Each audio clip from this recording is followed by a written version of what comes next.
Ladies and gentlemen, let me ask you a question. One that might make you a little uncomfortable. Have you ever said something in a moment of frustration or vulnerability that later made you think, I wish I'd just kept that to myself? Not because it was untrue, but because it shifted the balance of your relationships in a way you never intended. You see, as we age, we accumulate wisdom, but we also accumulate regrets. And one of the greatest regrets people express in their later years is revealing too much, giving away pieces of themselves that should have remained sacred. Because contrary to popular belief, not everything needs to be shared. Not every thought, every worry, every burden should be handed over to those around you, even if they are family. There are things, 5 to be exact, that a wise person should learn to keep to themselves. And if you don't, well, you may find yourself in a position where you are no longer seen as strong, no longer respected, but rather as someone who has lost their footing in life. Your financial situation, Let's start with money. It's a topic that carries immense weight, and as you age, it becomes even more critical to handle it with discretion. Whether you've saved a substantial nest egg or are struggling to make ends meet, your financial situation is not something you need to broadcast to your family. Why? Because money has a way of distorting relationships. If you reveal that you're financially secure, you might find yourself inundated with requests for loans or gifts. Suddenly, your hard-earned savings become a source of entitlement for others. Family members, even those with the best intentions, may start to see you as a safety net rather than a person. They might make assumptions about your ability to help, and when you inevitably set boundaries, it can lead to resentment or even conflict. On the other hand, if you share that you're struggling financially, you risk being seen as a burden. Your family might start to worry about your well-being, and while their concern may be genuine, it can also lead to a loss of respect. They may begin to question your judgment or even try to take control of your affairs, believing they know what's best for you.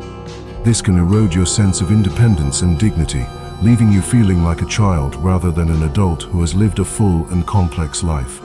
The truth is, your financial life is your own. It's not about hiding it out of shame or pride, it's about maintaining the integrity of your relationships. When money becomes a focal point, it shifts the dynamic from one of mutual respect to one of dependency or obligation. Instead of sharing every detail, focus on providing guidance and wisdom about financial responsibility. Teach your family the value of building their own stability rather than leaning on yours.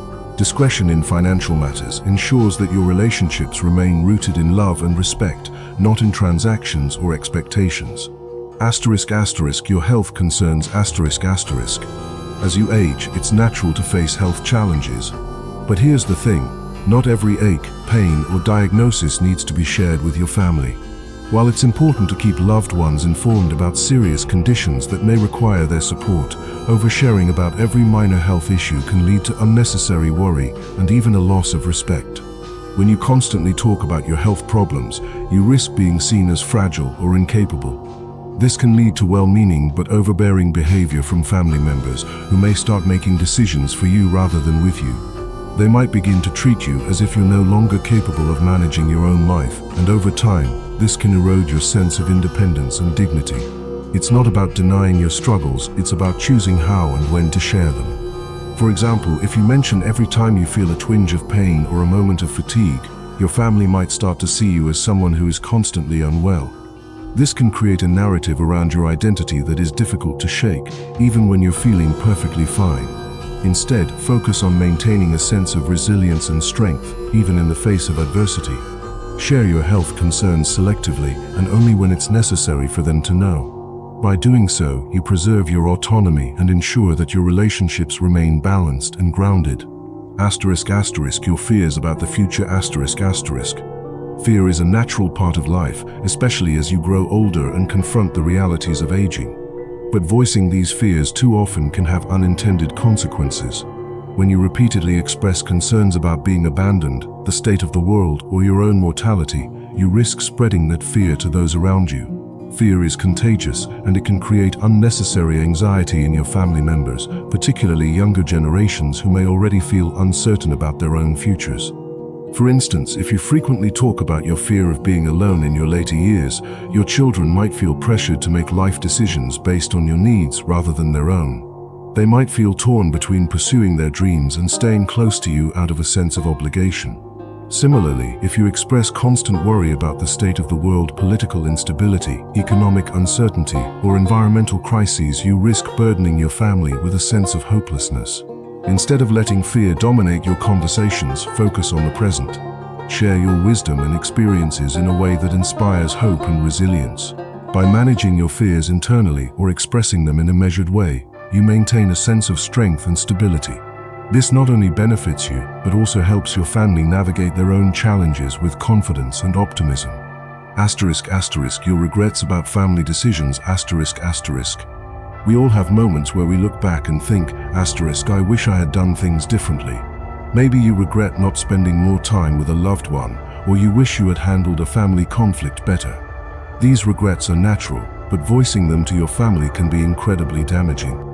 When you express regret about family decisions, it can come across as blame or resentment. Even if that's not your intention, the people on the receiving end might feel attacked or guilty. For example, if you tell your children that you regret not being more present during their childhood, they might interpret that as an indictment of their own upbringing. They might feel as though you're saying they were somehow neglected or unloved, even if that's far from the truth. Regret is a heavy emotion, and it's one that's best processed internally or with a neutral third party like a therapist. Sharing it with your family can reopen old wounds and create new ones. Instead, focus on the lessons you've learned and use them to guide your actions moving forward. By doing so, you preserve the harmony of your relationships and avoid unnecessary conflict. Your romantic or personal missteps. Your personal life is just that personal. While it might feel cathartic to confess a mistake or share a regret, doing so with your family can alter how they see you. Whether it's a past relationship, a moment of poor judgment, or a decision you wish you could take back, these revelations can lead to unnecessary tension and judgment. For example, if you share details about a past affair or a failed marriage, your family might start to view you through the lens of that mistake. They might question your judgment or even lose respect for you, even if they don't say it outright. Similarly, if you confess to a moment of weakness or a decision you regret, they might begin to see you as someone who is flawed or unreliable. Your family doesn't need to know every detail of your personal life. Some things are better kept private, not out of shame, but out of respect for the delicate balance of familial relationships. By maintaining a sense of discretion, you protect the integrity of those relationships and ensure that they remain rooted in love and mutual respect. This is the essence of wisdom at this stage of life, knowing what to share and what to keep to yourself. It's not about deceit or secrecy, it's about preserving the strength and dignity of your relationships. By choosing to keep these 5 things private, you protect not only yourself but also the people you love. You ensure that your family sees you as a source of strength and wisdom, rather than as someone who has lost their footing. So the next time you feel the urge to share something deeply personal, pause and ask yourself, will this strengthen my relationships, or will it shift the balance in a way I might regret? Choose wisely, because some secrets are not just for your protection, they're for the preservation of the bonds that matter most.